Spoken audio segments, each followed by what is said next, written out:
Meanwhile, a recently proposed bill in the New York State Senate could ban dry towns in the Empire State, and a bill is reportedly up for a Senate vote. It would force the 7 remaining towns in New York to allow businesses to serve alcohol, and that includes Clymer, New York. And our Tom Kowalski took a trip to Clymer to find out what residents and businesses are saying about the proposed change. Good evening, Tom.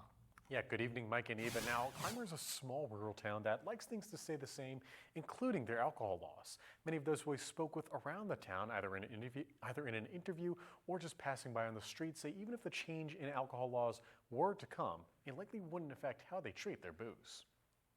Since 1974, the town of Clymer, New York hasn't served alcohol, making them one of the last 7 dry towns in the Empire State. But now, a proposed bill in the New York State Senate could change that by forcing towns to allow individual businesses to choose whether or not to serve alcohol.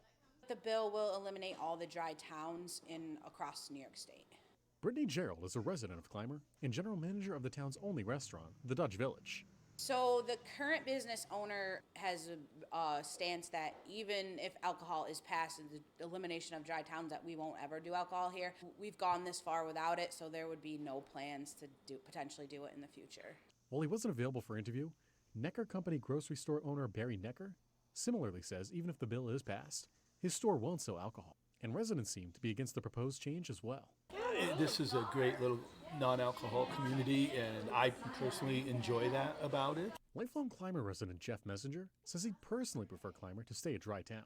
Clymer's been dry for ever and ever and ever, and I personally prefer it that way. And I actually feel like most of the residents would feel the same way. As a resident of the town on like a personal level, I kind of like that there's no alcohol here. I have 4 kids.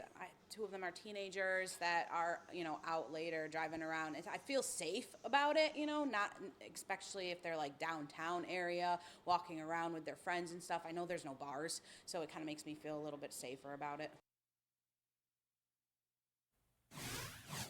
Now, I also spoke with Town Supervisor Brian Willink. He says he believes the choice on whether or not a town can serve alcohol or should be up to the town itself, not the state. Live in the studio, Tom Kowalski, Erie News Now. Tom, thanks.